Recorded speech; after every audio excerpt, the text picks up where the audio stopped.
Olá, pessoal do Segundos, tudo bem? Espero que sim. Vamos continuar a nossa correção da atividade 2, terceiro bimestre, ok? Nós vamos falar um pouquinho agora sobre 4 escolas literárias: parnasianismo, realismo, naturalismo e simbolismo. Então vamos lá, prestem bastante atenção. O parnasianismo divergiu dos estilos literários anteriores por priorizar a arte pela arte, valorizando a técnica e a imparcialidade. Além disso, apresentava como característica marcante o antissentimentalismo e o antirromantismo, por considerarem que estas eram influências que poderiam comprometer a imaginação do poeta, pois sua poética situa-se na objetividade, no trato do tema e no culto da forma. Os principais representantes aqui no Brasil foram Olavo Bilac, Alberto de Oliveira e Raimundo Corrêa. Então, as palavras que eu considero que vocês devam marcar com relação ao parnasianismo: arte pela arte, valorização da técnica e imparcialidade, antissentimentalismo, antirromantismo e objetividade, ok? No Brasil, gente, começou a ser difundido a partir de 1870. E por quê, né? Pois no final dessa década criou-se uma polêmica no Jornal Diário do Rio de Janeiro, que reuniu de um lado os adeptos do romantismo e do outro os adeptos do realismo e do parnasianismo. Ou seja, dá para perceber aqui que o realismo e o parnasianismo praticamente ocorreram meio que ao mesmo tempo, ok? Mesmo o parnasianismo acabou vindo um pouquinho antes, mas a ideia das duas escolas literárias era praticamente a ruptura com o romantismo.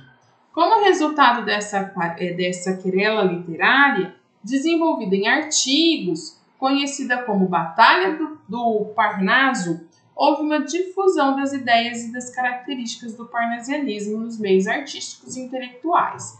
Ou seja, o jornal, né, nesse período, nós estamos falando aí do século XIX, nós temos que pensar que o jornal era o meio de comunicação principal, né, das pessoas, e ali era onde eram colocados os textos, inclusive os literários, ok?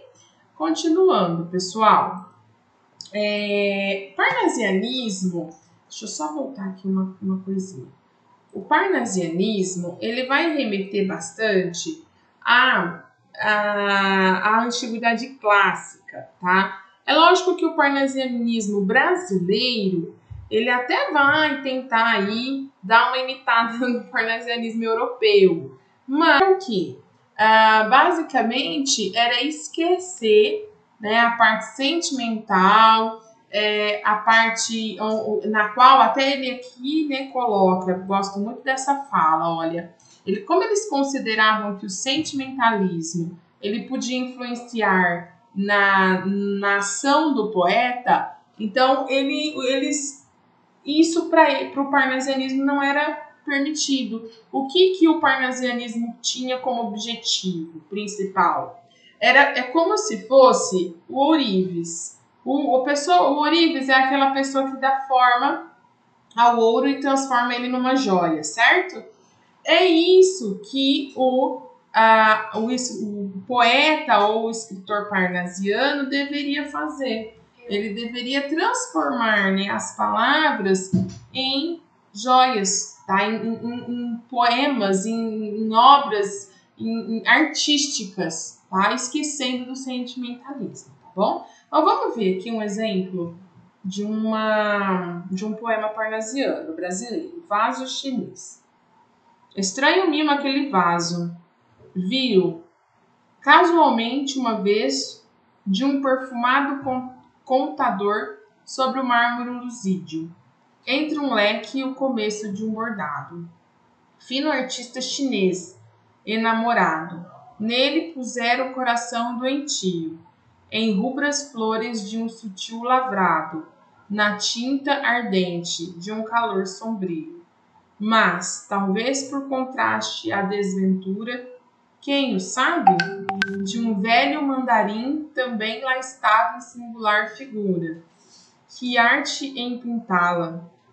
A gente, acaso vendo-a, sentia um não sei que, com aquele chin, de olhos cortados, a feição de amêndoa. Então, nós temos aqui um poema, né, que para praticamente a pessoa que lê não vai entender nada, né? Mas ele está falando aqui, ele está descrevendo um vaso chinês que está em uma... como se fosse um criadinho, né? Eu não sei se é um móvel, tá? Aqui ele fala que é um cortador, né? É um móvel, tá, gente? Eu não sei explicar porque isso aqui é do século XIX, mas é um móvel. Aí esse vaso está em cima desse móvel, né? Aí diz, então ele tá, o poeta ele tá ali admirando aquele vaso e descrevendo ele, tá? Então, assim, ó, a partir dos 2 primeiros versos já existem as características da poesia parnasiana. Que qual é uma delas? A inversão sintática. O que é inversão sintática, gente? Quando nós temos na língua portuguesa, qual que é o comum nós montarmos uma frase? Sujeito, verbo e predicado. Aqui ele inverte essa ordem e para tentar conseguir algo mais estiloso, mais chique, mais rebuscado, né? Então aqui, ó, detalhado talvez seja a palavra, tá? Outra característica que se evidencia é os usos de termos raros e cultos, como mármore luzídio, por exemplo, que quer dizer mármore brilhoso. O objetivo dessa opção por vocábulos mais cultos e das inversões sintáticas e tudo isso é tornar o quê? O poema sofisticado, chique, o que evidenciaria o trabalho de um ourives, que foi o que eu falei para vocês, trabalho bem minucioso. Tem um poeta, né, que, lógico, ele apresenta-se muito impactado com esse vaso, mas diferente lá do romantismo, né, que tudo era um sentimentalismo exagerado, aqui nós vamos ter o quê? Né? As expressões de emoção muito controladas, né? Então é isso. Então o parnasianismo nós já falamos. Agora vamos para o realismo, tá? O que é importante nós sabermos é que o percurso que a gente vai fazer aqui, né, das escolas literárias, nós precisamos perceber o quê? Que a literatura, ela capta acontecimentos do cotidiano no intuito de propiciar perspectivas transformadoras aos leitores. Ou seja, sempre que a literatura muda aí, né, o foco, muda de escola, então sai do parnasianismo, sai do romantismo, vai para o realismo, vai para o simbolismo. Essa troca, né, nós temos que sempre ter em mente que isso tem um propósito, que é o quê? Né? Mudar aí, transformar o leitor, né, transformar a perspectiva do leitor da sua época. O realismo surgiu na segunda, agora nós vamos falar do realismo, tá? Então, nós vimos aqui, ó, o parnasianismo com a data de 1870. Agora nós vamos falar do realismo, que vai ser no mesmo período, tá, gente?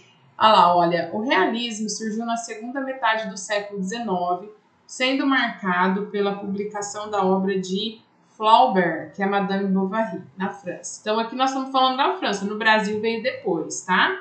Esse estilo literário sucede, ou seja, vem depois do romantismo e opõe-se aos ideais românticos, pois devido ao contexto histórico em que há a ascensão da burguesia, a ideia vigente é afastar-se da idealização romântica e aproximar-se do que é real. Nesse sentido, os autores apresentam a realidade criticando a sociedade burguesa que vive de aparências, por meio de personagens retratados de maneira bem objetiva. Então, o realismo ele vem para tentar mostrar, né, que aquilo que se vive na burguesia nada mais é que uma grande farsa, né, de pessoas que se apresentam de um jeito, mas que na verdade, no fundo não são aquilo que se apresentam. Então vamos lá, o realismo foi um movimento artístico do final do século XIX que se contrapôs ao estilo anterior, que foi o romantismo. No Brasil, tal estilo teve como marca inicial a publicação do romance Memórias Póstumas de Brás Cubas, de Machado de Assis. Uma corrente literária que dialoga com o realismo é o naturalismo, que retrata em geral a vida da população mais pobre. Então, gente, o realismo e o naturalismo, depois mais pra frente eu vou mostrar para vocês, eles andam meio juntos, tá? Praticamente juntos. Quais são as características do realismo? O realismo, ele tem como característica a objetividade, a crítica social, a ironia e o enfoque nas descrições psicológicas.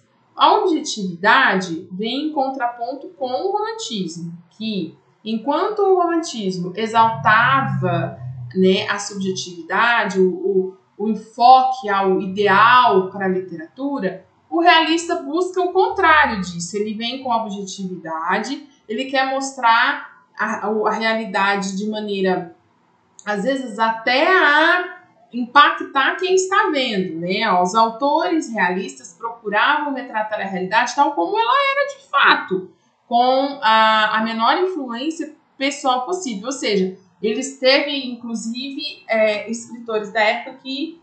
O Aloysio de Azevedo, né, vamos pegar aqui um exemplo. O Aloysio de Azevedo, que foi que escreveu o Cortiço, ele é do naturalismo, mas vamos colocar aí também da mesma linha de pensamento do realismo. Ele foi viver dentro de um cortiço. Ele viveu lá, ele morou dentro de um cortiço para ele poder escrever o livro Cortiço. Então, quando a gente lê o livro, a gente vê o quanto, é possível presenciar, de fato, o que era viver num cortiço. Tá? Então, o escritor, ele praticamente não aparece, ele é nulo, ele vai, de fato, retratar aquilo que é sociedade. A crítica social, uma das marcas muito importantes, aqui também o movimento que se difere aí do romantismo, que não se preocupava com isso, muito pelo contrário. O romantismo exaltava a burguesia, o realismo, em oposição, critica a burguesia, a elite, vem querer mostrar que eles são uma aparência, que tudo aquilo é aparência. Tá? Nós temos aí Machado de Assis, com a ironia e como marca retórica, que ele, em todo momento no texto dele, vai chamando a atenção do seu leitor, de forma a querer que o leitor participe, que ele entre de fato ali no texto, de forma bastante irônica, tá? E o enfoque em descrições psicológicas. O realismo brasileiro, ele também vai trazer dentro dos seus textos, a representação, gente, daquilo que tem nos pensamentos dos personagens narrados, E isso é legal, porque você vai entrar dentro não apenas da questão social, mas também a psicológica, tá? E o realismo versus naturalismo, o que é? Nada mais que uma corrente literária que dialoga com a outra, tá? Assim como o primeiro, o realismo vem focar a realidade de modo objetivo. O naturalismo faz a mesma coisa, só que o naturalismo ele vai falar mais do pobre, em si, e também vai trazer algumas influências científicas, tá? Mas eles são bem parecidos, por isso que eles andam junto. Bom, nós vamos parar por aqui, que o vídeo já ficou bem longo, vamos continuar no próximo, no vídeo 3, ok? Um abraço a todos.